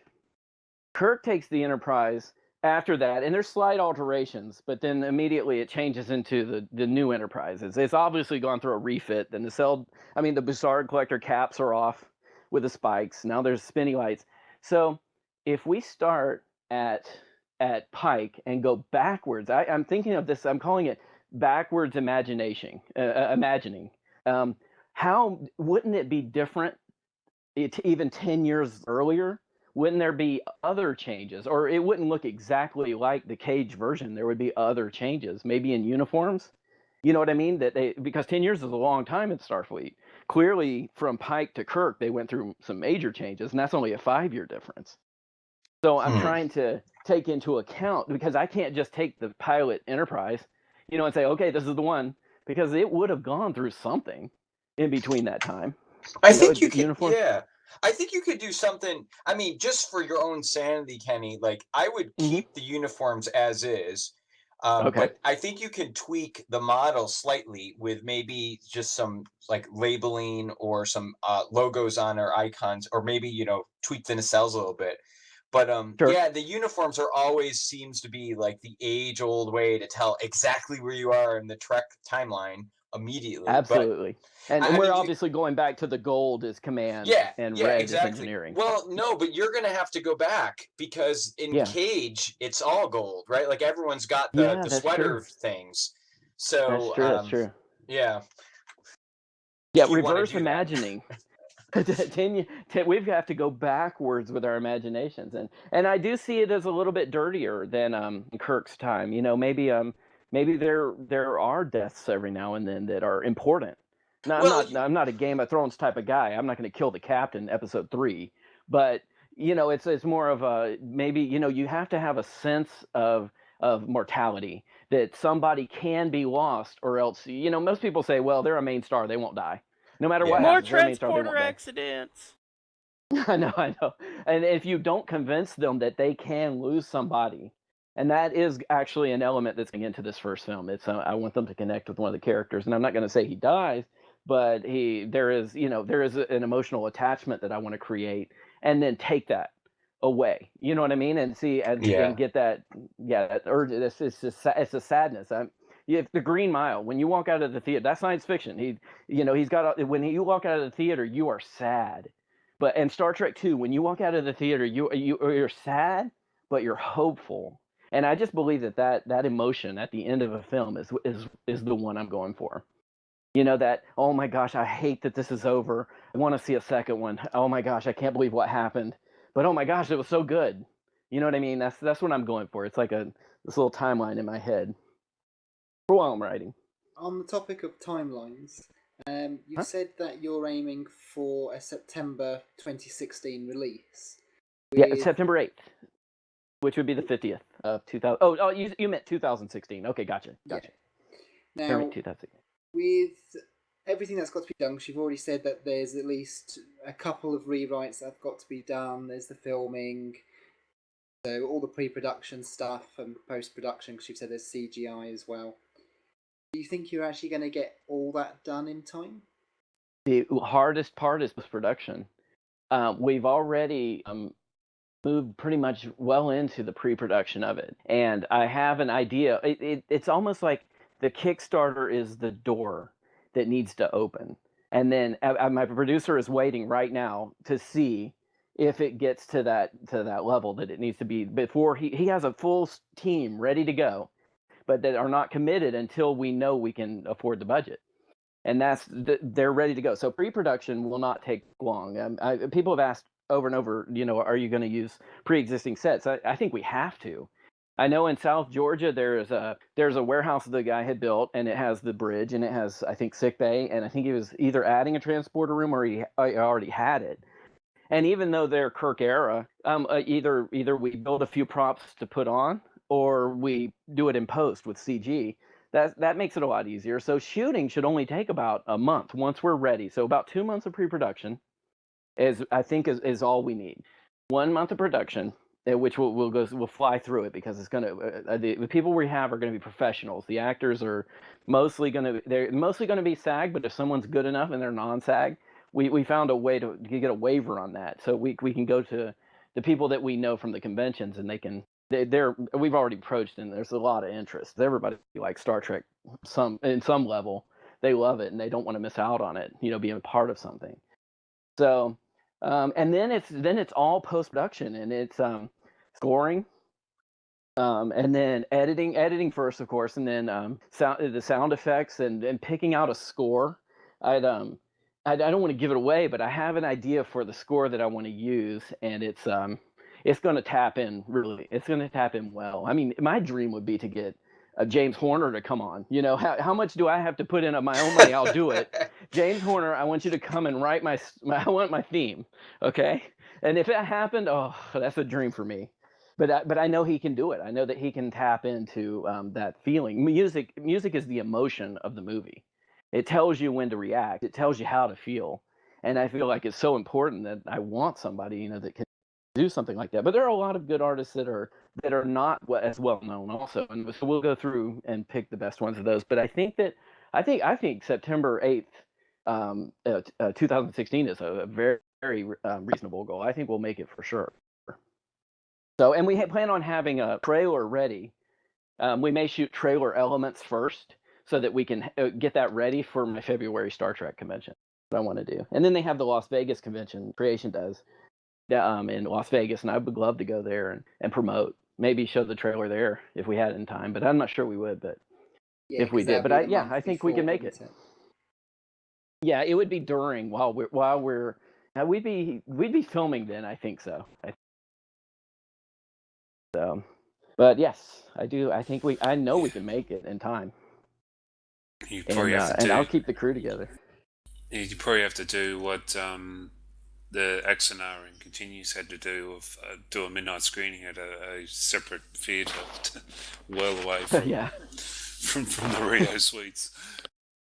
Yeah, well, maybe we will, but as long as I plan on Those who there's actually one of the pledges you can make is you get an advanced screening, and that would be the person they would get, like, it'd be sent digitally quickly before we launch, which would be like a couple days later, and then it would be worldwide, and it'd be. But the cool thing is, then I could also schedule my next Star Trek convention, and I could show the movie, premiere it there at my own Star Trek convention because I can do it. Why go to someone else's? I can do my own. And I'd have Shatner and George Takei, and I'd like to. I've got some ideas, but on how to get them into the film without making them be prominent characters in the film. There's no way I'd want to have Kirk show up on the bridge and say I'm from the future. It'd be so corny. It'd be neat as a fan to watch, but it just would be unrealistic. I want to rely more on my own characters, but I've got a way to get them on the screen without being corny, and I think that would be like an alternate thing that I'm working on. What do you guys think? You think it's gonna be a good film? I think so. I really want to watch it. Yeah, I mean, if you get that done, that timing would be perfect. And it's one of the holes, right? I mean, there's novels and stuff, but we've never seen it. So I think you've got a good opportunity, and sounds like you know what you're doing. So it sounds great. I hope so. Thank you. I appreciate that. You guys, I just want to say real quick that I appreciate you guys, though, and not just you, but anyone else who supports. I mean, we're really honestly, we're truly innocently trying to keep Star Trek real and alive, and hopefully we can get it to appeal to the masses like it did in the 70s. I want it back out there. I want it to be talked about all the time again. I used to remember waiting for the next Star Trek movie to come out. It was Star Trek 2 and then Star Trek 3 when I saw it in the theater. I saw the cutout of Spock and joined the search, and man, I had goosebumps like crazy, and I want those feelings back, and I've got the means to do it. I believe in my abilities to make a good film. I believe in my people that are already signed up to help. I have good faith in them. I've worked with them quite often, and I believe that the fans are eager for something fun and new. And this would be a trip back on the Enterprise. That for me, that's the whole thing. I just love it. But I appreciate you guys' support. I really do. It means a lot to me. It does. Apart from hopefully I can carry a torch for you. Apart from people pledging on the Kickstarter, how else can people help you?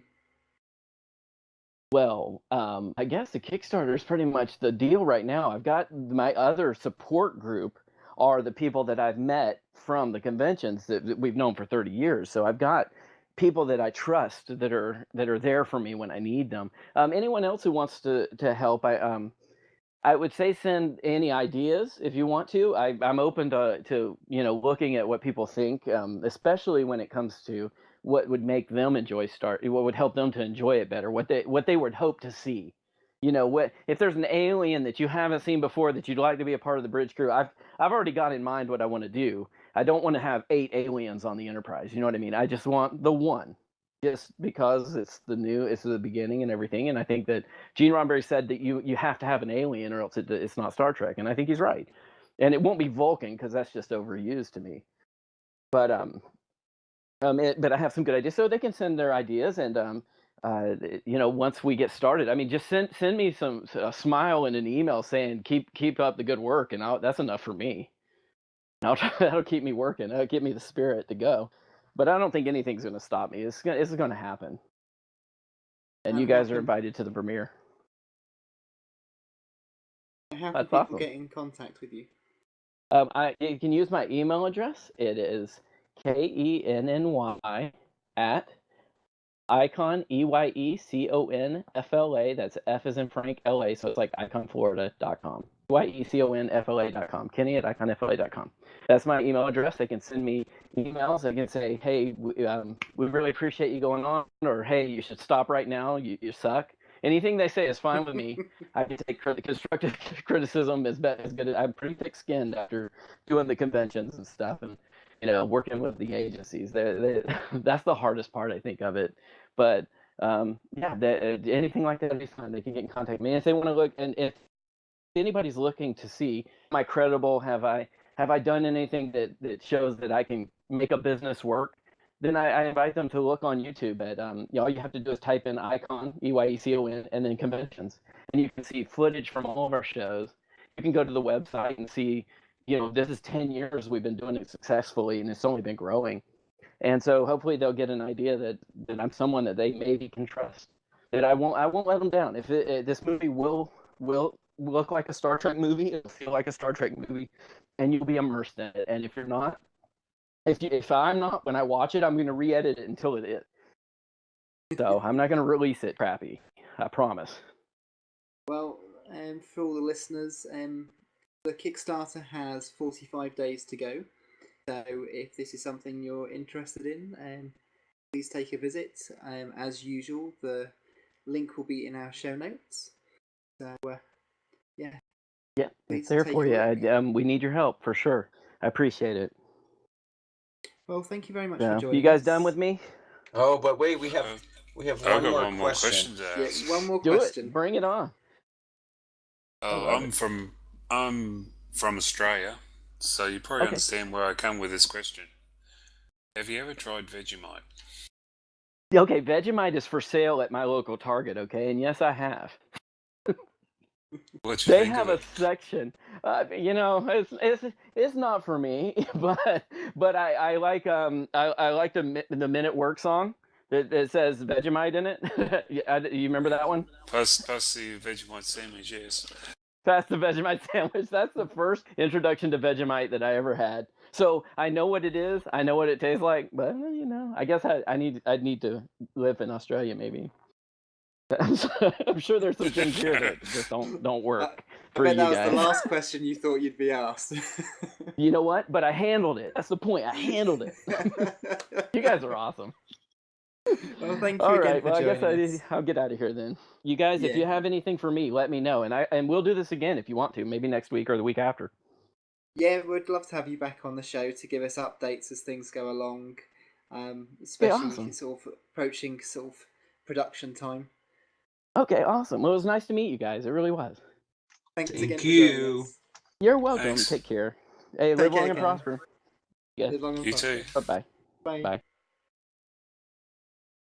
Well, that was Star Trek First Frontier. So, as we said, please go and check them out. They're currently on Facebook. So if you go to facebook.com/Star Trek First Frontier, or on Twitter, it is at ST First Frontier.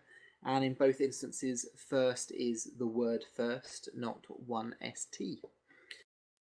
So, yeah, going to give them a look.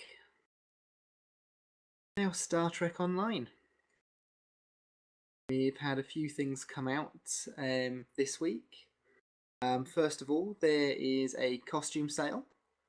So I'm sure everybody at Caspian Division are very happy with that. Although I'm sure most people have already got theirs maxed out. Yeah, that's if we already bought it all already.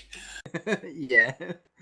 So that's only going this weekend. So people listening live, if you want to get some more costumes, now's your chance. We have also been told about the new reputation system coming out. So it's called the Iconian Resistance Reputation. So I'm sorry. I'm sorry. Those outfits are too shiny for me.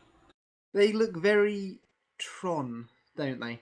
They're shiny they're shiny even for Tron.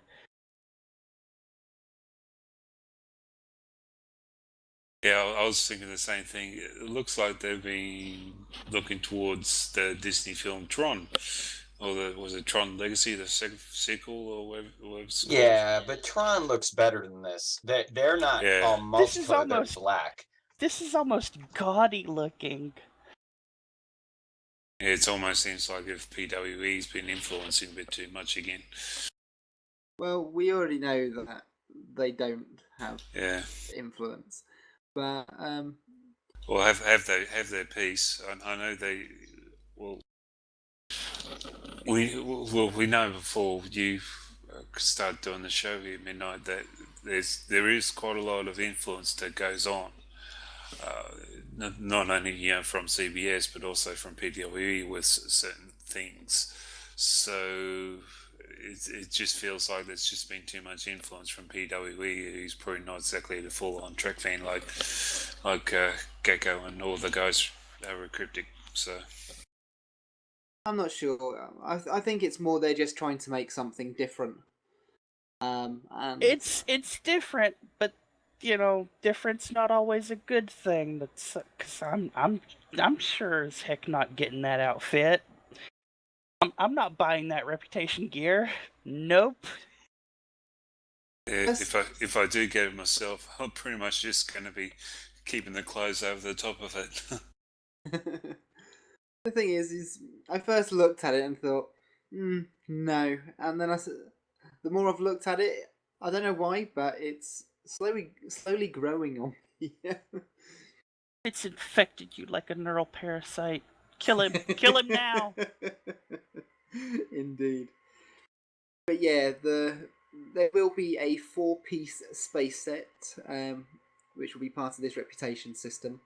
So that will include deflector, impulse engines, the shield array, and of course warp core, or in case of Romulans, singularity cores. And there'll also be ground set as well, I believe. So yeah, you'll have it's a 3-piece set, so it's just armor, shield, and weapon. So it doesn't involve kit. And of course, there's all sorts of other consoles and things like that which people can get as they. So they will be coming with the season 10 release, and of course the usual traits and kit modules will be available from the Reputation store by the look. Yeah. So, yes, we've got another Reputation to do. Well, we sort of guessed this would be happening because we'd got the new PvE queues. Yes, with the Iconium marks, yes. Yeah. So we've got the Gateway to Grethor, Brotherhood of the Sword, and the Herald Sphere. So yeah, these are the missions that we'd sort of talked about previously. So yeah, we had sort of guessed this was coming, and it's good. My main maxed out all the Reputation systems quite a while ago. Well, I've just been building up on all the Delta ones for a while now, just in case I do decide that there's something in there that I do want to use. I think I've got about 7,000-8,000 of them at the moment. That's just what I haven't converted to dilithium. So yeah, for me, it's another target that I can go and aim for. So I'm quite looking forward to it. I know a lot of people don't like it. It's just like, oh, it's a grind. Yeah, I think it's just more the simple fact is we just need to start looking at something else, something different, instead of just having some sort of repeat of something we've done before, basically. It's probably just, especially if you start listening to G&T show in the last couple of weeks, it probably just shows there's just been a lot of tiredness coming in across now from doing all this sort of thing. Well, I don't know. What I've seen and heard of the missions so far, it looks and feels completely different, especially with what they do with gates and other abilities that they have. These Iconium battles, they seem to be very much different than what we've had before. Oh yeah, well that's yeah. Of course, there's a bit of change with the PvE queue and stuff like that with different missions. It's just it goes into the same sort of system as Reputation, but then stuff like that. So it's all like I've never been one person that's played as much of any other game than I have with, for example, Star Trek Online. But every game that I've played, they too, it's always the same things. You're just going from one end of the map to the other, killing people as you go, or you've just got this to do and this to collect. They're always the same thing. And which is why I really like Foundry missions where I don't have to fire a single shot. Yeah. And the thing is well, they have even made missions. They've got a couple of missions where you can actually do that in game. Problem is, people don't play it. Thing is, unfortunately, people like to. Well, the simple fact is, you got to do that sort of thing just to get the rewards you need, like R&D to do tech upgrades and whatnot. You can't do it from just doing a non-combat thing. That's never going to happen. If people like shooting stuff, why isn't Mindtrap always full? There's plenty to shoot there. Because it's ground, right? I mean, ground always comes in second, it seems, on the game.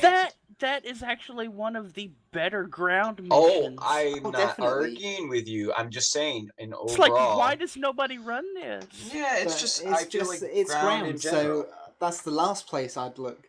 Plus, it's also that it's a 20-person queue. So a lot of people, they'll see, oh, the queue's at 3. Oh, I won't bother, and they go and queue for something else. So yeah, it's because it requires so many people. It's because it's ground, and I'm not much of a person. Do you hear this, devs? Make it a 5-man queue. But the thing is I am not one for ground at all. But I do enjoy Mindtrap. That has always been fun.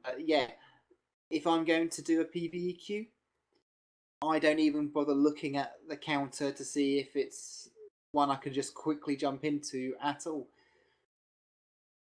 I've got other favourites, and they're all space. I prefer space like the majority of the people. The ground queues have always sort of lacked when it comes to popping. I don't know. I'm not sure what can be done about that, really. Is even if they made it maybe a 10-man mission to try and get people in there quicker. Or at least have the ability to have that as a 10-man mission. So you'd still have the 20 if you wanted, and maybe have that with greater rewards. But the thing is they're revamping all the PvE queues and the rewards anyway.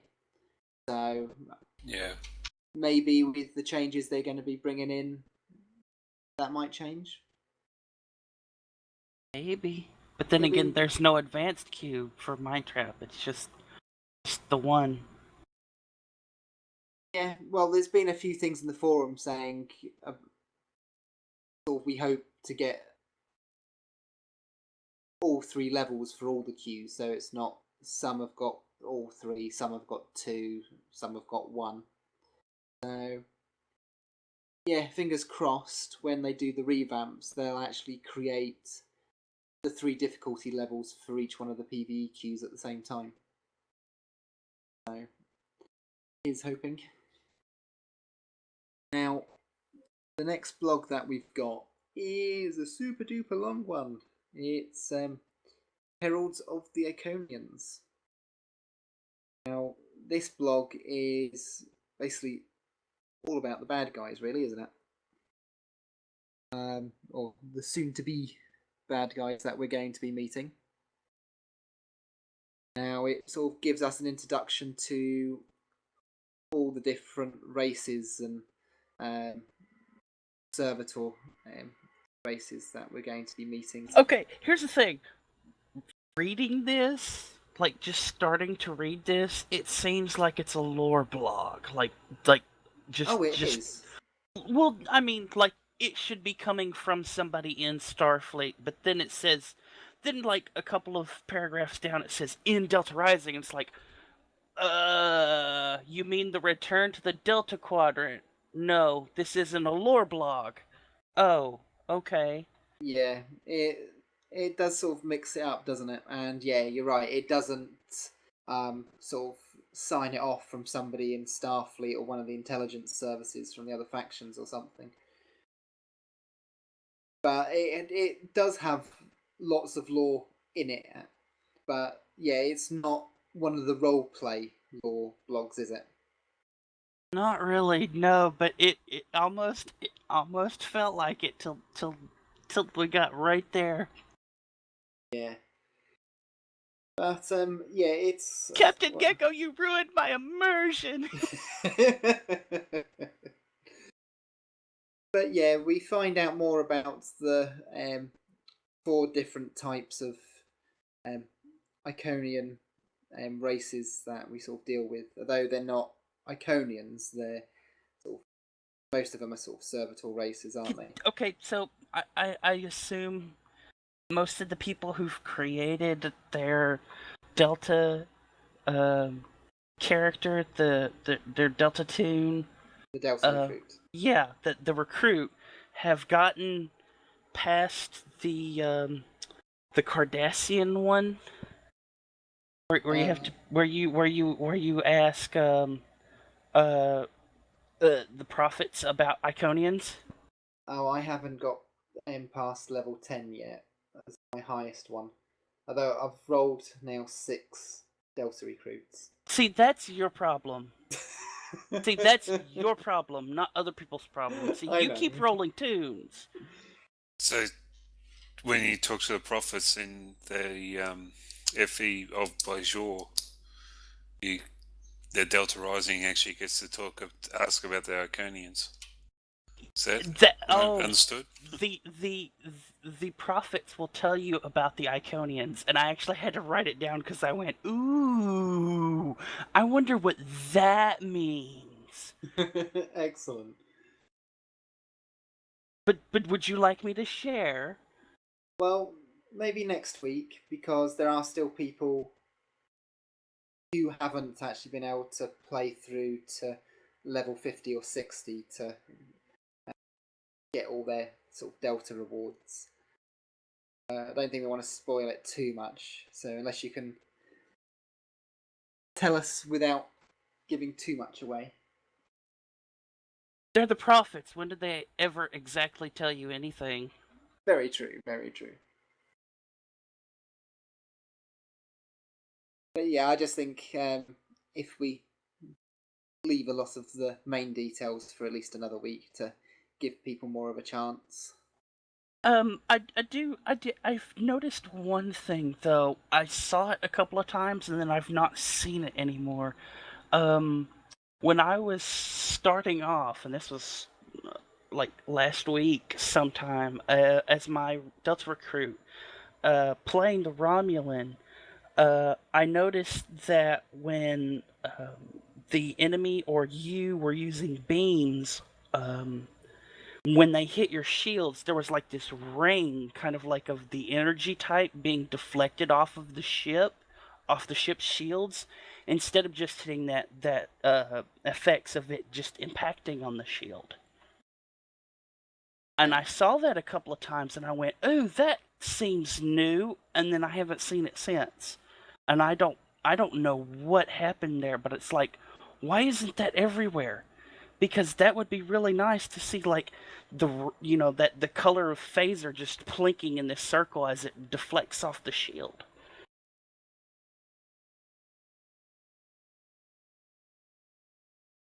I don't know if anybody else noticed that, or if that's a new thing that they just snuck in for like the opening of all the Romulan content, or if it's something that they're actually planning on doing. But I saw that and I went, "Ooh, that's new." I haven't seen that anywhere really, and it's like, well, I threw some plasma beams onto another ship and went out and did a couple of missions, and it's like, well, it's not there anymore. Well, one thing I have heard is that the bits of information people are given actually differ by playing Federation, Romulan, and Klingon. I've noticed that. with my Klingon character that I created today, and ran through the first story arc for the Klingons and was level 15.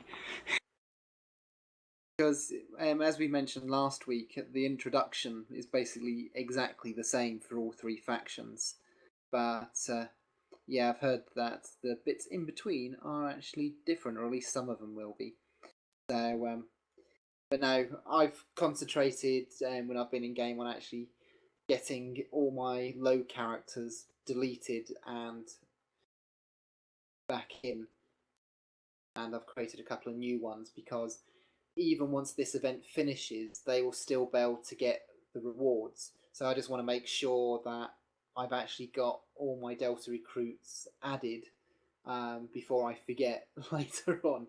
So this first week I've just been concentrating on sort of creating my Delta recruits. So I've still got some more that I'll probably create, try and get done this weekend. But yeah, I'm gonna try and get. Well, you would think that that the options would be different, really different, considering that the and I know the Klingons are supposed to be these warrior people, but they seem to be better spies than the Romulans. I'm sorry, because they when they talk about stuff, it's like they've had their fingers in everything, and it's like isn't that not the Romulans' thing that they're supposed to be doing all the spying? But yeah, with the whole Delta recruit, it seems like the Klingons are doing all of the spying. The Federation is doing most of the figuring things out, and the Romulan characters are all like just matter of factly about it because that's been part of their history for forever. Yeah. So I haven't, apart from the tutorial, I've not seen the other ones yet. Yeah, I want to do that. So I'm gonna get a couple more recruits created. Then I'm gonna get my currently level 10 Federation Delta recruit to level 50. Complete all the missions, and then I'm gonna start on probably my Klingon. I haven't played that one next, I think. Lots to do. Now, one of the things that's changed this week for the Delta recruitment, because we're now on the week 2 for the global rewards, is that it's now gone from, instead of getting rewards for playing first time missions, we now get rewards for doing DOF missions. So it's just like, no, none of mine are level 11 yet, so they haven't been able to participate so far this week. So. Well, like I said, this week everybody's getting the experience, the normal experience boosts. So you're like getting, I don't know, double the experience maybe. Yeah, so you gain lots more experience because I think they actually got to tier 3 last week, so we've got a huge boost in XP. But if you are in game and you're leveling up your Delta recruits, one thing I would suggest when it comes to doing your duty officer missions is to go for all the short ones. Because although they will only have a very small XP amount, the cooldown times on them, because they are sort of half an hour, 45 minutes, 1, 2 or 4 hours or whatever, they'll come around an awful lot quicker. And if you're actually able to spend time in game actually leveling your character up to get all the other rewards, then you'll find you can do a lot more and contribute an awful lot. Well, yeah, like I said, I started my Klingon character today and ran through the first couple of story missions, like the first arc. That should only get you to like level 8 or 9, maybe, at the most. I was level 15 by the time I completed it, and it's like, where's my new ship, man? Yeah. I mean, I was literally by the time I was level 15, sitting at the end of that arc, I was wondering why I had level, Mark II gear, and it's like, wow, this went by rather quickly. These enemies are a lot meaner now that I don't have the proper equipment on my ship. Yeah. Yeah, I spent far too long. I got to level 10. Oh, I'll go get a new ship. It won't take me too long. And then I realised an hour and a half later I'm still in the shipyard. And it's just like, no!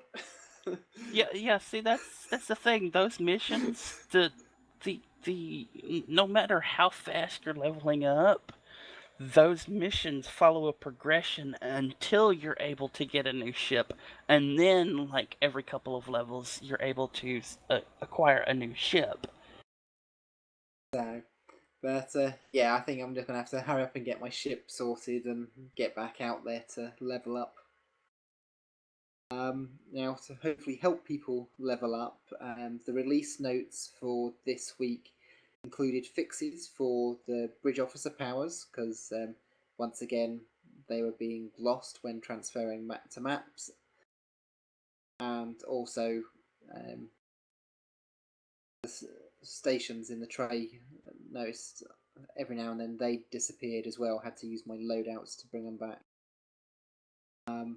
And they've also fixed some further issues with Romulan ships not spawning in Azure Nebula Advanced,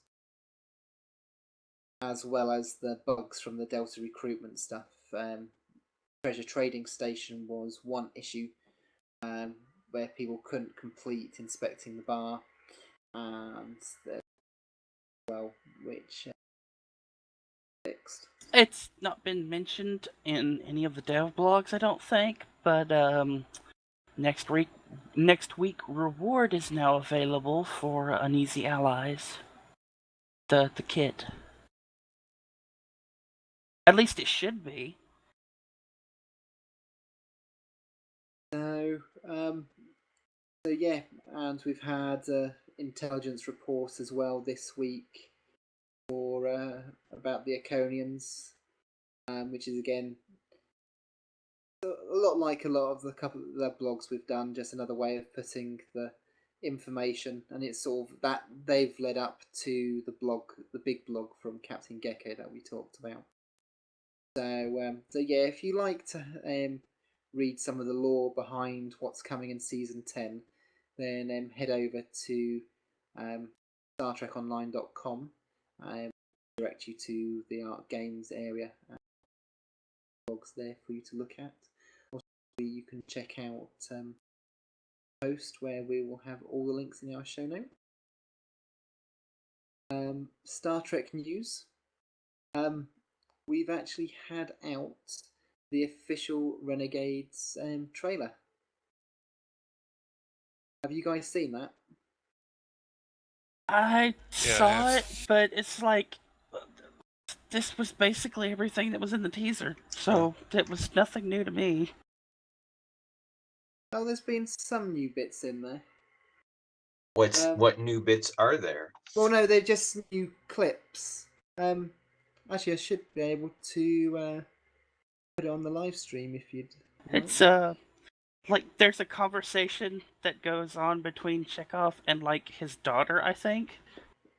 It's like his granddaughter, I think it is. It's like well, okay, that's new, but that wasn't totally unexpected either. So. But no, you get to see a bit more of Icheb with his Borg gear and other things like that. That stuff. Well, do we really know that it's Borg gear? It definitely looks like it.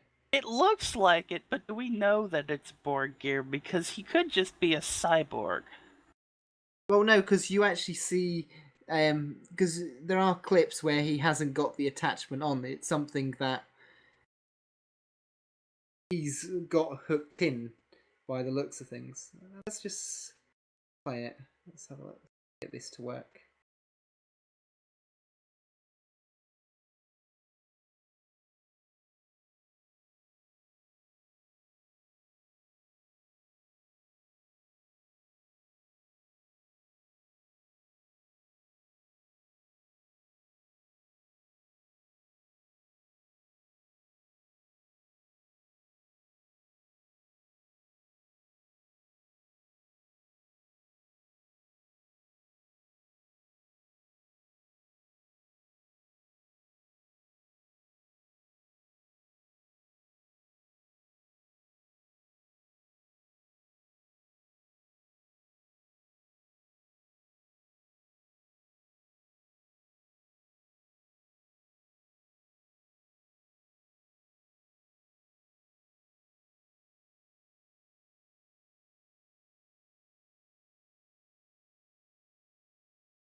Yeah, sorry I couldn't get it to go on the screen properly.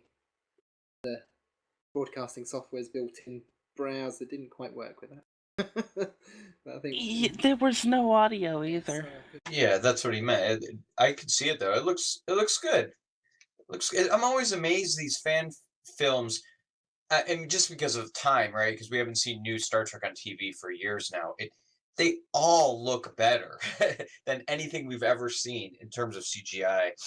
I know, but that's more than likely. You still have to give TNG props, because even for early CGI, they were doing some amazing effects work, even in season 1. There was no CGI in TNG, really. I mean, it's mostly optical effects. But yeah, no, I mean, I'm not saying those effects look bad. I love the effects of all the shows, but I like these. I mean, these shows are what we're seeing now is like a fraction of the budget, and they all look amazing to me. I mean, Axonar, this continues everything. It's just amazing to me. Yeah, well, the tools that are available now are so much better as well, which is what you've got to remember. No, of course. I mean, I'm just still amazed, right? I could still be amazed. Like, just seeing some of those Klingon pictures or the ships going by and shooting torpedoes, it looks great. It all looks great.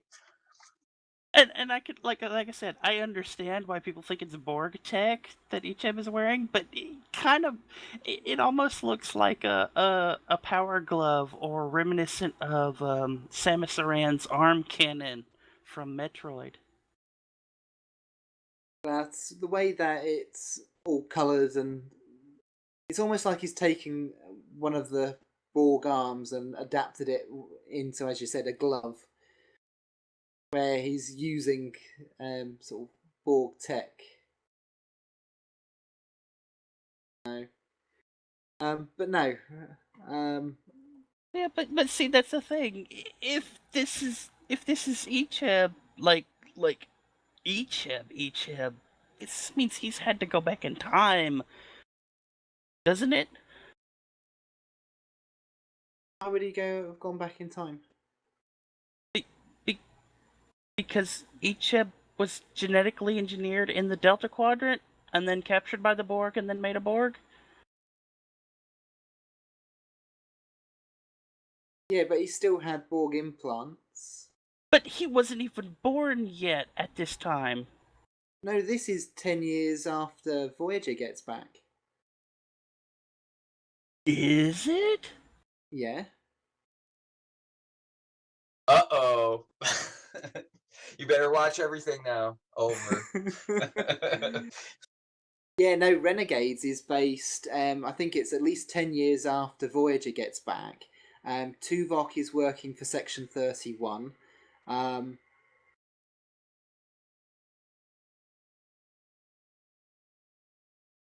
That's got her thinking now.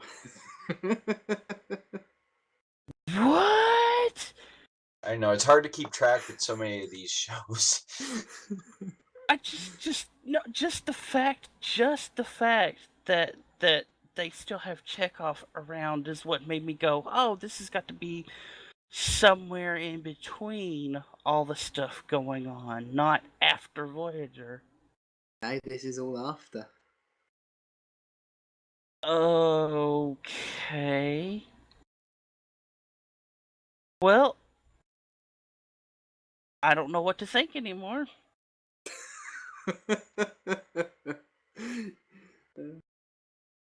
But yeah, it's definitely got me excited for it coming out. So hopefully with them now coming out with the trailer, and they did the sort of midnight showing as well at one of the cons, as we sort of discussed earlier. Yeah, hopefully it won't be too much longer. See, when you say midnight showing, I think Rocky Horror. I'm sorry. But yeah, people can sort of check it out on YouTube. If you go to StarTrekRenegades.com, it's also on their homepage as well. So, but yeah, give that a look. This takes place after Voyager? What? And trust me, And before Delta Rising?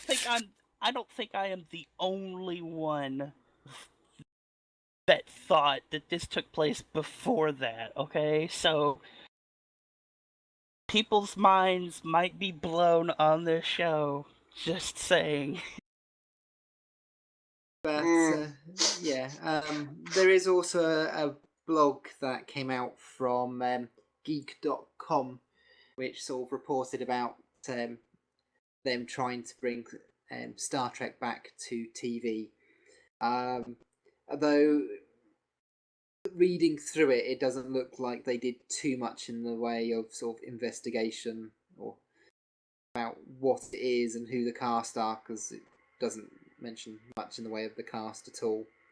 It looks like a bit of a rushed blog, but it gives some information, including that it takes place 10 years after the events of Star Trek Voyager. Yeah. Well, I mean, you have to think Chekhov's not. I mean, he's pretty old, right? Because it's 80 years between sort of TNG and the original series. So let's say conservatively, like Chekhov was 18, right? So almost 100, and then like maybe another 10, 15 years. So he's in his early hundreds, which is not unusual. Well, he says in that clip that he's only 147. Okay, so yeah. That's then my math is wrong. So he could still be alive. And the thing is we already have established, even on the first episode of TNG with McCoy, that people are living well into their hundreds and everything else. So that's already been established. And of course, McCoy was already a lot older than Chekhov when it was in TOS. So, and of course, with all the sort of more recent technical advances in sort of keeping people alive, then yeah, there is no reason why he wouldn't be. But yeah, it's a shame that the sound didn't carry through. I'll have to try and figure out how to get YouTube to play through the broadcasting software for some other broadcasts in the future. So, okay, well, it's 2 hours now since we started, so I guess it's time to say goodbye. So thank you everybody for joining us, and hope you've enjoyed the show, and we will catch you same time next week, which is again that's the hour earlier than what we usually advertise, which will be 7 p.m. Eastern and 5 p.m. Pacific. 4 p.m. Pacific even. Okay, goodbye everyone. Bye. Later. Joe Lanter.